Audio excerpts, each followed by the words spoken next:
જય સ્વામિનારાયણ વિદ્યાર્થી મિત્રો, એસજીઆઈએસ ઓનલાઈન ગુરુકુળની અંદર હું બાવરવા સાગર વિષય ઇંગ્લિશ સાથે તમારું હાર્દિક સ્વાગત કરું છું. મિત્રો, ગયા વખતના લેક્ચરની અંદર આપણે ટેન્સના એક બેઝિકના ટોપિક એસવીઓ સૂત્ર, આમ તો ઇંગ્લિશ ગ્રામરનો જ બેઝિકનો ટોપિક એસવીઓ સૂત્ર છે, તેના વિશે આપણે ઘણી સારી માહિતી લીધી હતી. હવે આપણે આપણા મેઇન ટોપિક્સ ઉપર પાછા ફરી અને સાદા વર્તમાનકાળની શરૂઆત કરીએ છીએ. તો આવો જોઈએ સાદો વર્તમાનકાળ. મિત્રો, ટેન્સ શબ્દનો ઉદ્ભવ સમય પરથી થયો છે. આ ટેન્સ આપણે નામ આપ્યું છે, પણ હકીકતમાં ખરેખર આ સમય છે, ટાઈમ ઉપરથી શબ્દ બન્યો છે ટેન્સ. મિત્રો, આપણને કોઈક એવો પ્રશ્ન પૂછે કે સમય એટલે આપણા મગજની અંદર ત્રણ વસ્તુ તરત જ આવી જાય: અત્યારે હાલનો સમય, વીતી ગયેલો સમય અને ભવિષ્યમાં થવાનો છે તે સમય. હવે આપણને બીજો એક પ્રશ્ન થાય કે સર, સાદો વર્તમાનકાળ, આ વર્તમાનકાળ તો ખરો, હાલમાં છે એ ખરો, પરંતુ સાદો વર્તમાનકાળ એટલે શું? તો મિત્રો, સાદો વર્તમાનકાળ એટલે એક નાનકડી ડેફિનેશનમાં આપણે વાતચીત કરીએ તો આપણને સમજાઈ જાય કે જે ક્રિયા દરરોજ બને છે. મિત્રો, ખાસ યાદ રાખજો, આપણે એવું જ યાદ રાખ્યું છે કે જે ક્રિયા દરરોજ બને, જે ક્રિયા દરરોજ બને છે તે તો સાદો વર્તમાનકાળ છે જ, પરંતુ જે ક્રિયા ક્યારેય નથી બનતી તે પણ સાદો વર્તમાનકાળ છે. જેમ કે એક ક્રિયા દરરોજ બને છે, માનો કે હું દરરોજ ક્રિકેટ રમું છું, આ સાદો વર્તમાનકાળ છે, ઓબ્વિયસ. બીજો પ્રશ્ન કે હું ક્યારેય ક્રિકેટ રમતો નથી, આ પણ સાદો વર્તમાનકાળ છે. બીજું, હું ઘણીવાર ક્રિકેટ રમું છું, આ પણ સાદો વર્તમાનકાળ છે. હું દરરોજ સાંજે ક્રિકેટ રમું છું, આ પણ સાદો વર્તમાનકાળ છે. બીજું, હું કેટલીક વાર ક્રિકેટ રમું છું, આ પણ સાદો વર્તમાનકાળ છે. હું સામાન્ય રીતે ક્રિકેટ રમું છું, આ પણ સાદો વર્તમાનકાળ છે. એટલે મિત્રો, ખાસ એક વસ્તુ નહીં મગજમાં રાખવાની કે દરરોજ બનતી ક્રિયા એટલે સાદો વર્તમાનકાળ, પરંતુ ન થતી, ચોક્કસ સમયાંતરે થતી એક્શન એટલે સાદો વર્તમાનકાળ. મિત્રો, સાદા વર્તમાનકાળની અંદર સંપૂર્ણ માહિતી લેવા માટે આપણે પ્રથમ એની હકાર વાક્ય રચનાથી શરૂઆત કરીશું. બીજું, આ હકાર વાક્ય રચનાની શરૂઆત કરતા પહેલા હું તમને ટૂંકમાં જણાવી દઉં કે સાદો વર્તમાનકાળ આપણા માટે ઘણી રીતે ઉપયોગી છે. જેમ કે રેગ્યુલર જીવનની અંદર આપણે સાદો વર્તમાનકાળ ક્યાં વાપરીએ છીએ તેની વાત કરીએ.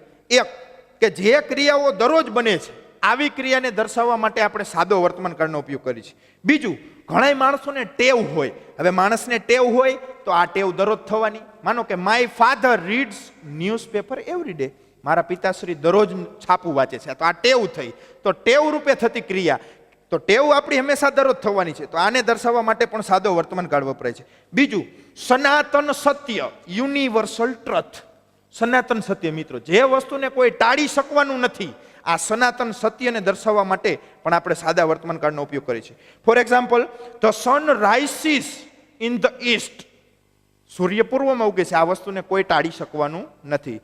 The earth moves around the sun, પૃથ્વી સૂર્યની આસપાસ ગોળ ફરે છે, સનાતન સત્ય છે, કોઈ ટાળી શકવાનું નથી. આ સનાતન સત્ય પરથી એક બીજો ઉપયોગ આવે છે, ભૌગોલિક સત્ય. જે કુદરતના ભૂગોળમાં જે પણ ક્રિયાઓ થતી હોય છે આને પણ કોઈ ટાળી શકવાનું નથી, જીઓમેટ્રિકલ ટ્રથ. ભૂગોળની આજ મેં ક્રિયા દર્શાવી, સૂર્યગ્રહણ થવું, આને કોઈ પણ ન ટાળી શકે. સૂર્યની ચંદ્રની આસપાસ ગોળ ફરવું કે પૃથ્વીને સૂર્યની આસપાસ ગોળ ફરવું, આને પણ ન ટાળી શકે. ચંદ્રનું દિવસે દિવસે ઘટવું, દિવસે દિવસે વધવું, કોઈ ન ટાળી શકે. તો આ ભૌગોલિક સત્યને દર્શાવવા માટે પણ આપણે સાદા વર્તમાનકાળનો ઉપયોગ કરીએ છીએ. બીજું, ગણિત વિજ્ઞાનના સિદ્ધાંતને દર્શાવવા માટે. મિત્રો, 2 ને 2 4 થાય, 2 + 2 = 4. આજે 4 છે, આવતીકાલે 4 જ થવાના છે, ભૂતકાળમાં પણ 4 જ હતા. એટલે માટે ગણિત વિજ્ઞાનના સિદ્ધાંતને દર્શાવવા માટે પણ આપણે સાદા વર્તમાનકાળનો ઉપયોગ કરીએ છીએ. એના પછીની આપણે વાત કરી તો વિજ્ઞાનનો સિદ્ધાંત લઈ તો water boils at 100 degree centigrade temperature, તો પાણીનું 16 સેલ્સિયસ તાપમાને વરાળમાં રૂપાંતર થવું, ઉકળવું, વિજ્ઞાનનો સિદ્ધાંત છે, દરરોજ થવાનો છે, આને કોઈને ટાળી શકવાનું.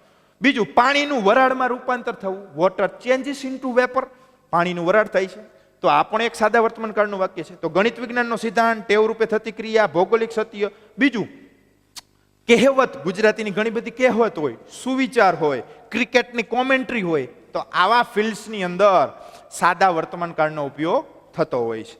આટલી માહિતી લીધા બાદ આપણે આપણી વાક્ય રચનાથી શરૂઆત કરીએ. તો જોઈ મિત્રો, સાદા વર્તમાનકાળની પ્રથમ વાક્ય રચના છે હકાર વાક્ય રચના. આ હકાર વાક્ય રચના એ વિધાન વાક્ય રચના પણ છે, જેનો ઉપયોગ તમે ડાયરેક્ટ ઇનડાયરેક્ટ ની અંદર કરશો. મિત્રો, આ હકાર વાક્ય રચનાના બે પાર્ટ્સ પાડવામાં આવ્યા છે. એ બે પાર્ટ્સ વિશે આપણે સમજૂતી લઈ. Parts number A and parts number B. મિત્રો, પાર્ટ્સ એ અને બી પાડવામાં કેવી રીતે આવ્યા છે તો ચોખ્ખી માહિતી આપણે લઈ કે પાર્ટ્સ એ અને બી નો ભાગ કર્તાને અનુસંધાને પાડવામાં આવ્યા છે. મિત્રો, હકાર વાક્યની અંદર બે ભાગ છે અને તે કેના આધારે છે? કર્તા પ્રમાણે. પ્રથમ ભાગ છે આઈ, વી, યુ એન્ડ ધે. સબ્જેક્ટ મળી ગયો. જો આપણે આગળ વાત કરી હતી એસ, વી અને ઓ, આપણને તમામ કર્તા મળી ગયા છે. એસ કર્તા, કર્તાનો પ્રથમ ભાગ, ત્યારબાદ જોઈએ આપણે કર્તાનો દ્વિતીય ભાગ. હી, સી અને ઇટ. તો આ બે કર્તાના ભાગ પરથી આપણને હકાર વાક્ય રચનાના બે ભાગ જોવા મળે છે. હવે સિમ્પલ મિત્રો આપણે યાદ રાખવાનું છે, જો કોઈ પણ હકાર વાક્યની શરૂઆત સાદા વર્તમાન કાળમાં આઈ, વી, યુ અને ધેયથી થતી હોય તો સબ્જેક્ટ તો મૂક્યો છે, પણ હવે વર્બમાં શું મૂકશું તે પણ આપણે યાદ રાખી લઈએ. તો જે વાક્યની અંદર કર્તા તરીકે આઈ, વી, યુ ને ધેય આવે તો તેમાં ટુ વગરનું ક્રિયાપદનું મૂળ રૂપ મૂકવું. સબ્જેક્ટ મળી ગયો, વર્બ મળી ગયો. હવે ઓબ્જેક્ટમાં તો આપણે કશું જ જોવાનું નથી, એનો ખ્યાલ આપણે એક્ટિવ પેસિવમાં વધુ લેશું. સબ્જેક્ટ અને વર્બ બે બહુ મહત્વના છે. અહીંયા આવશે ઓબ્જેક્ટ. ઓબ્જેક્ટ હંમેશા વર્બ પર આધાર રાખે છે, ક્રિયા પર. ઓબ્જેક્ટ એટલે કર્મ. કર્મના પણ બે પ્રકાર છે, તે પણ આપણે આગળ જોશું. તો આ પાર્ટ્સ એ ખતમ થઈ ગયો. આઈ, વી, યુ અને ધેય આપેલા હોય કર્તા તરીકે તો ટુ વગરનું ક્રિયાપદનું મૂળરૂપ મૂકવું અને ઓબ્જેક્ટ કર્મ લેવું પ્લસ અન્ય શબ્દ. તો હવે હિસીટના ભાગની અંદર શું કરશું તેના વિશે આપણે માહિતી લઈ. તો જો આપણને કર્તા તરીકે હિસીને ઈટ આપેલા હોય તો વર્બ તરીકે આપણે એસ કે ઈએસ વાળું રૂપ મૂકશું. જો મિત્રો, એસવીઓ સૂત્ર પરથી જ સમગ્ર ગ્રામર તૈયાર થતું હોય છે. હિસીટ છે, હા, તો એસ કે ઈએસ વાળું ક્રિયાપદનું રૂપ મૂકશું અને ઓબ્જેક્ટ એટલે કર્મ પ્લસ અન્ય શબ્દ. બંનેની અંદર અન્ય શબ્દ તો આવશે જ. તો આ બે વાક્ય રચના ખાલી તમારે સિમ્પલ યાદ રાખવાની છે. જો કર્તા તરીકે આપણને આઈ, વી, યુ ને ધેય આપેલા હોય, હા સર, તો તેની અંદર ક્રિયાપદ શું મૂકશું તો કે ટુ વગરનું ખાલી મૂળરૂપ મૂકશું. બરાબર છે. ત્યારબાદ ઓબ્જેક્ટ કર્મ મૂકશું અને અન્ય શબ્દ. સર, હિસી ઈટ આપેલા હોય તો જો વાક્યની અંદર શરૂઆતમાં હિસી ને ઈટ આપેલા હોય તો તેની અંદર આપણે એસ અને ઈએસ વાળું ક્રિયાપદ મૂકશું અને ત્યારબાદ કર્મ મૂકશું. આ સિમ્પલ વસ્તુથી આખો કાર્ડ તૈયાર થાય છે. માત્ર તમારે એટલી વસ્તુ યાદ રાખવાની છે કે જો વાક્યની અંદર તમને હિસી અને ઈટ આપેલા હોય તો એસ કે ઈએસ વાળું ક્રિયાપદ ફરજિયાત છે. મિત્રો, હવે આ વાક્ય રચનાના થોડાક આપણે વાક્ય જોઈ. જો મિત્રો કોઈ પણ વાક્યની શરૂઆત આઈ, વી, યુ થી થતી હોય તો તેમાં આપણે એસ કે ઈએસ લગાડવાનું નથી. હવે જો હકાર વાક્ય રચનાના હું બે ભાગ લઉં છું. માનો કે હું દરરોજ ક્રિકેટ રમું છું. આ વાક્ય પૂરું થયું. આ વાક્યનું આપણે અંગ્રેજી બનાવીએ તો મિત્રો એસવીઓ સૂત્ર તો આપણી નજરમાં હોવું જ જોઈએ. એસવી અને ઓ. કર્તા કોણ? હું. એનું ઇંગ્લિશ શું થશે? આઈ પ્લસ એસ મળી ગયો. હવે વી. ગુજરાતી વાક્યની અંદર ક્રિયાપદ હંમેશા ક્યાં જોવા મળે? છેલ્લે. છું વાળું શબ્દ આપેલો છે, વર્તમાન કાળ છે, રમવાની ક્રિયા છે. આઈની સાથે ક્રિયાપદનું રૂપ આવશે મૂળ રૂપ એસ કે એસ વગરનું. I play. હવે રમું છું શબ્દને શું વડે પ્રશ્ન પૂછો એટલે કર્મ મળે. રમું છું, શું રમું છું? વોટ? તો કે ક્રિકેટ રમું છું. I play cricket. સમય દર્શક શબ્દ છે દરરોજ, એવરી ડે. આ વાક્ય તૈયાર થઈ ગયું મિત્રો. I play cricket every day. આ પ્રથમ વાક્ય રચના પ્રમાણે એક મેં વાક્ય બનાવ્યું. હવે હું દ્વિતીય વાક્ય રચના પ્રમાણે એક વાક્ય બનાવું છું. અમે આઈ તરીકે લીધું છે. ઓકે, રવિ દરરોજ ક્રિકેટ રમે છે. રવિ દરરોજ ક્રિકેટ રમે છે. હવે આનું ઇંગ્લિશ બનાવીએ. કર્તા તરીકે કોણ છે મિત્રો? રવિ. હવે રવિનો સમાવેશ કેમાં કરશો? જો કર્તા તરીકે હીસી ને ઈટ મળ્યા, આપણા નજરમાં હોવું જોઈએ. કર્તા તરીકે હીસી ઈટમાંથી કોક છે, હી આપેલો છે. કર્તા તરીકે આઈવી યુધયમાંથી કોક છે. હા, તો અહીંયા આપણે ક્રિયાપદનું ખાલી રૂપ મૂક્યું. હવે આની અંદર શું કરશું? તો કે રવિ ગુજરાતી વાક્યમાં ક્રિયા ક્યાં? છેલ્લે. રમે છે, વર્તમાન કાળ છે છીએ છું. રવિ. હવે અહીંયા ખાલી આપણે પ્લે મૂકી શકશું નહીં, કારણ કે આની અંદર આપણે એસ કે ઈએસ ફરજિયાત લગાડવા પડશે નિયમ અનુસાર. રમે છે, શું રમે છે? ક્રિકેટ. કર્મ મળી ગયો. તો રવિ પ્લેસ ક્રિકેટ એવરી ડે. જો મિત્રો, બે વાક્યનું અંગ્રેજી સામાન્ય રીતે થઈ ગયું. હવે આ હકાર વાક્યની અંદર જ આપણે નકાર વાક્ય શીખી શકીએ. તો બીજા વાક્યની અંદર શું કરશું? તો કે નકાર વાક્ય બનાવશું. તો નકાર વાક્ય રચના બનાવવા માટે શું કરવું જોઈએ? તો કે નકાર વાક્ય રચના બનાવવા માટે નોટનો ઉપયોગ થશે, અને બીજું શું પરિવર્તન આવશે એ જોઈએ. માનો કે નકાર વાક્ય રચનાનો પ્રથમ ભાગ હું લખું છું.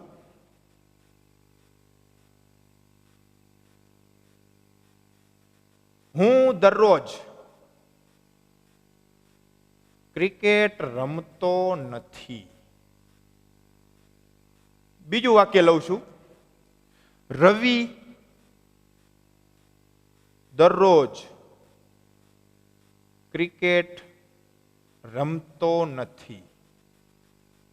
ફરી પાછા એસવીઓ સૂત્ર પ્રમાણે વાક્ય બનાવીએ. પહેલું વાક્ય, હું એટલે આઈ, રમું છું એટલે પ્લે. હવે અહીંયા જુઓ, અહીંયા તમે સીધા એસવીઓ સૂત્ર પ્રમાણે પ્લે મૂકી દેશો તો વાક્ય ખોટું બનશે. અહીંયા રમતો નથી એવું કહેલું છે. તો ફરી પાછો એક સિદ્ધાંત આપણે યાદ રાખવો પડશે કે જો વાક્યની અંદર આઈ, વી, યુ અને ધ્યેય આપેલા હોય અને નકાર અર્થ આપેલો હોય, વાક્યની અંદર હી, સી અને ઈટ આપેલા હોય અને નકાર અર્થ આપેલો હોય, તો શું કરશું? તો કે જો આઈવી યુ ધ્યેય આપેલા હોય તો આપણે પહેલા જ કીધું એસ કે ઈએસ વગરનું રૂપ મૂકશું. તો એસ કે ઈએસ વગરનું રૂપ આઈવી ધ્યેયમાં શું બનશે નકારમાં? તો કે ડુ નોટ બનશે. હિસી ઈટમાં તો કે એસ કે ઈએસ વાળું ફરજિયાત જોશે, હકાર હોય તોય ભલે, નકાર હોય તોય ભલે. તો આમાં આપણે ડઝ નોટ કરશું. જો ડુ ને ઈએસ લગાડી દઈ, ડઝ નોટ, તો આવી રીતે બનાવશું. તો અહીંયા એસવીઓ સૂત્ર પ્રમાણે આપણે નકાર અર્થ મૂકી તો કે આઈ ડુ નોટ, ક્રિયાપદનું મૂળ રૂપ play cricket. I do not play cricket. Every day નું every day. I do not play cricket every day.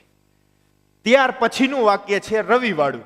તો જો એ રવિ વાળું, તો કે રવિ હિસીને ઈટમાં સમાવિષ્ટ કરતા છે. એસ કે ઈએસ ફરજિયાત જોશે, હકાર હોય તોય ભલે, નકાર હોય તોય ભલે. રવિ, હવે આપણે જોઈ ડઝ નોટ. હવે આપણને બીજો પ્રશ્ન થાય, સાહેબ તમે હકારમાં તો એવું કહેતા હતા કે કર્તાની અંદર હિસની ઈટ આપેલા હોય તો એસ કે ઈએસ ફરજિયાત. જો મિત્રો એક વખત એસ કે ઈએસ આવી ગયા છે, ડઝ નોટ એસ કે ઈએસ આવી ગયા છે, તો વાક્યમાં બીજી વખત ક્રિયાપદની એસ કે ઈએસ લગાડવાની જરૂર નથી. તો Ravi does not play cricket every day. Ravi દરરોજ ક્રિકેટ રમતો નથી. હવે જો આ બે વાક્યની અંદર તફાવત, મિત્રો આની અંદર હું તમને એક વસ્તુ કહી શકું કે જે કોઈ પણ વાક્યની અંદર ડુ આવે તો સાથે ક્રિયાપદનું ટુ વગરનું મૂળરૂપ આવે. જો કોઈ પણ વાક્યની અંદર ડઝ આવે તો પણ તેની સાથે ક્રિયાપદનું મૂળરૂપ આવે. પણ કેવું? ટુ વગરનું અને એસ કે ઈએસ વગરનું બે. કારણ કે ડઝમાં એક વખત એસ કે ઈએસ આવી ગયેલા છે. ખાલી મૂળ રૂપ. કેવું રૂપ? મૂળ રૂપ. તો ડુ ને ડઝ ની સાથે ક્યાંય એસ કે ઈએસ આવે નહીં. જો મિત્રો, I do not play cricket every day, Ravi does not play cricket every day. જો આ બે ની અંદર આપણે ક્રિયાપદના મૂળ રૂપ મૂકેલા છે. આઈવીયુ ધ્યેય હોય એટલે તો એસકેએસ આવવાનો નથી. ઈસીનીટ હોય તો એસકેએસ આવે, પણ ડઝમાં સમય ગયો છે એટલે આપણે બીજી વખત એસકેએસ લખવાની જરૂર નથી. તો આ હકાર વાક્ય, નકાર વાક્ય. હવે આપણે એના પરથી પ્રશ્નાર્થ વાક્યની શરૂઆત કરી. જુઓ મિત્રો, પ્રશ્નાર્થ વાક્યની અંદર શું આપણે યાદ રાખશું તેના વિશે ચર્ચા કરી. તો ત્રીજા નંબરનું વાક્ય છે પ્રશ્નાર્થ વાક્ય.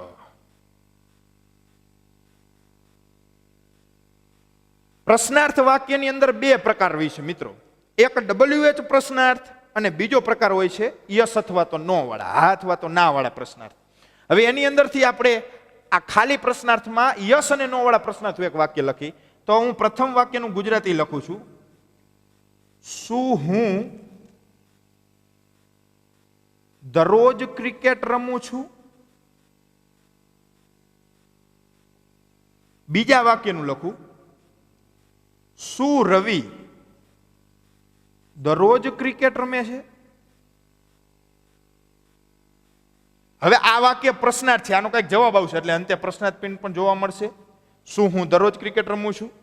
શું રવિ દરરોજ ક્રિકેટ રમે છે?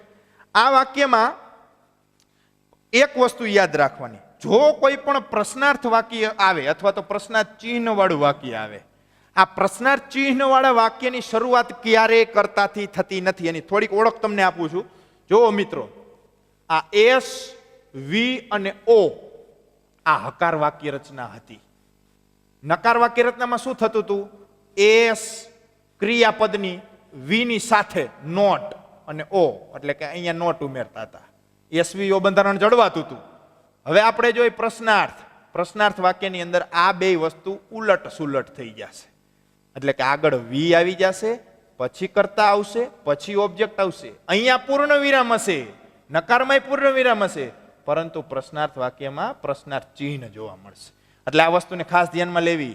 પ્રશ્નાર્થ વાક્યની શરૂઆત હંમેશા ક્રિયાપદથી થતી હોય છે. હવે આ વાક્યનું આપણે જોઈએ તો આનું ઇંગ્લિશ બનાવવા વખતે એસવીઓ સૂત્રથી જ આપણે બનાવશું. શું હું દરરોજ ક્રિકેટ રમું છું? હવે જુઓ, આપણને ખબર પડી ગઈ કે કર્તા તરીકે હું આઈ આપેલો છે, પણ તો શું કરવાનું? પેલા બ્લેન્ક મૂકી દેવાની, ખાલી જગ્યા આઈ. આ વાક્ય પ્રશ્નાર્થ છે. આઈ, હવે આઈ ની સાથે શું આવે? તો કે આઈ ની સાથે એસ કે એસ વગરનું ક્રિયાપદનું રૂપ આવે. આપણને એટલી ખબર છે. હવે આઈ ની સાથે ડુ આવે કે ડઝ આવે પ્રશ્નાર્થમાં? તો કે આઈ ની સાથે ડુ આવે. ડુ આઈ ક્રિયાપદનું મૂળ રૂપ play. Do I play cricket every day? શું હું દરરોજ ક્રિકેટ રમું છું? Do I play cricket every day?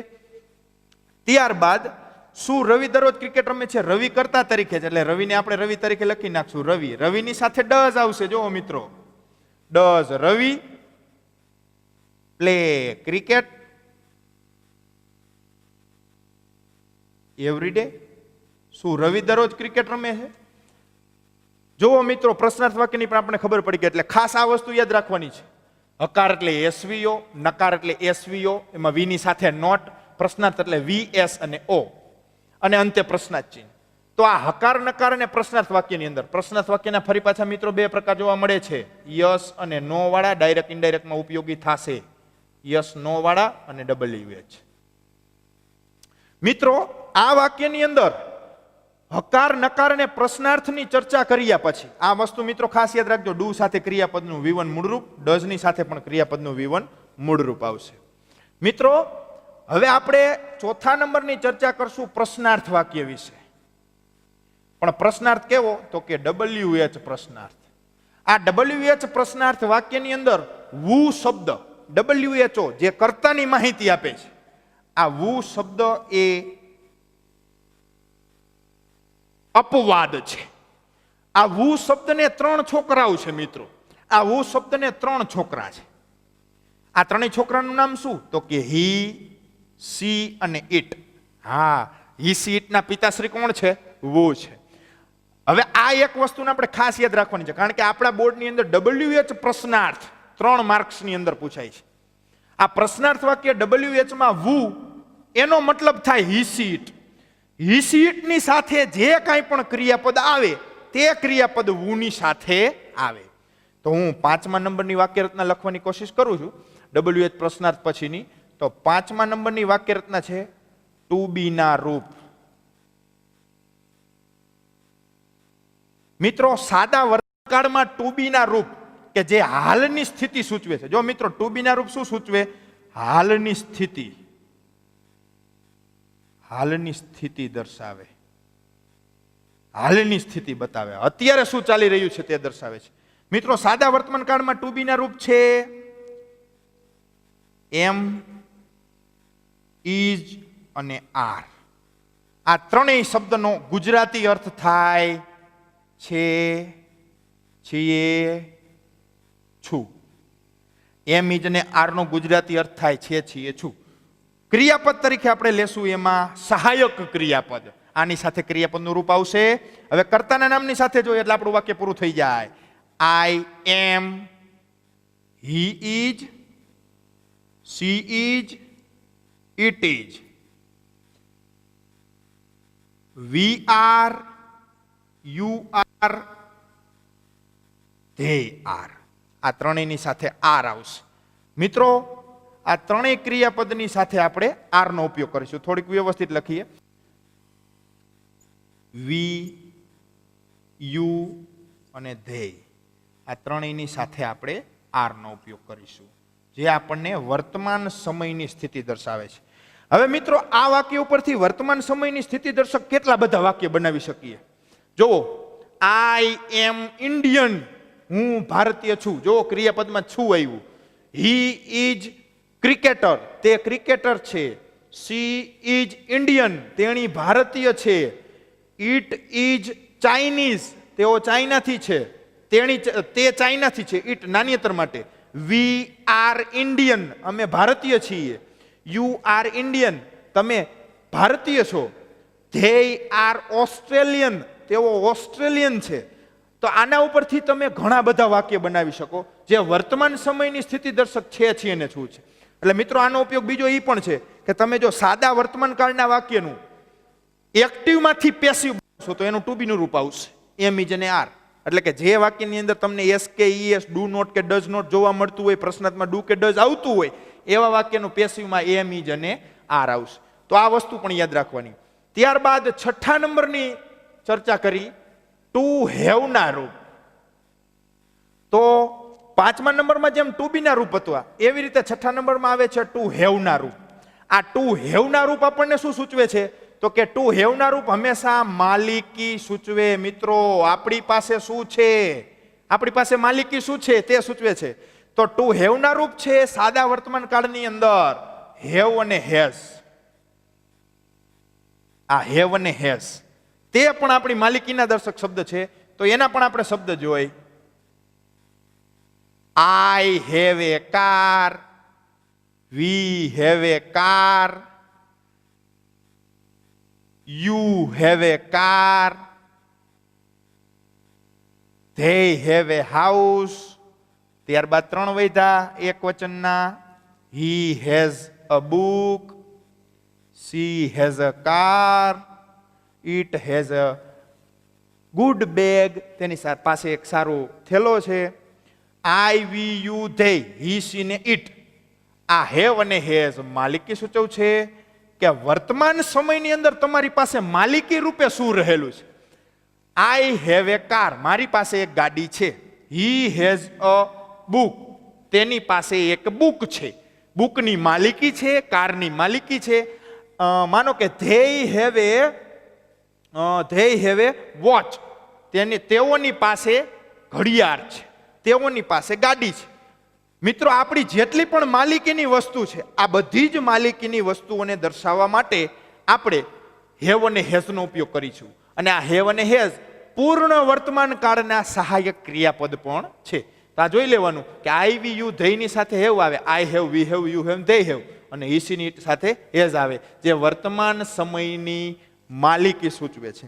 આના સિવાય આપણે જોઈ તો ખાલી ચર્ચા તરીકે આપણે આગળ વધી તો કે વર્તમાન સમયની અંદર કેટલા સમય દર્શક શબ્દ આવે છે. તો વર્તમાન કાળ દર્શક જેટલા પણ સમય દર્શક શબ્દ છે આ સમય દર્શક શબ્દ એક નવું ફંક્શન તૈયાર કરે છે. બોર્ડની અંદર 9 માર્કમાં 10મા ધોરણના વિદ્યાર્થીઓને અને 9મામાં પણ ઘણા બધા વિદ્યાર્થીઓ ફંક્શન શીખ્યા હશે. આ ફંક્શન્સ માનું એક ફંક્શન છે ડિસ્ક્રાઇબિંગ એન એક્શન આ ડિસ્ક્રાઇબિંગ એન એક્શન નામનું જે ફંક્શન છે, આ ફંક્શન્સની અંદર ઓળખ શબ્દ તરીકે સાદા વર્તમાન કાળના જ તમામ સમય દર્શક શબ્દ છે. ફોર એક્ઝામ્પલ, હું તમને ઘણા બધા શબ્દ કહું છું. Rarely, mostly, regularly, usually, generally, sometime, frequently, આ બધા શબ્દ છે જે વાક્યમાં જોવા મળતા હશે તે વાક્ય જે ફંક્શન તૈયાર કરશે, આ ફંક્શનનું નામ છે ડિસ્ક્રાઇબિંગ એન એક્શન. ફરી પાછો હું બોલું છું. Generally, regularly, mostly, often, always, sometime, આવા શબ્દ જે વાક્યની અંદર જોવા મળતા હોય તે આપણું ડિસ્ક્રાઇબિંગ એન એક્શન નામનું ફંક્શન છે.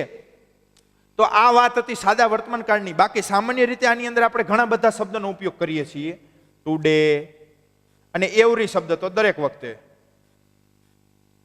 અહીંયા સમય, every second, every minute, every hour, every day, every week, every month, every year, જેટલા પણ સમય દર્શક શબ્દની સાથે તમે એવરી શબ્દ મૂકી દો તો તે પણ આપણો એક સમય દર્શક શબ્દ તૈયાર થાય છે.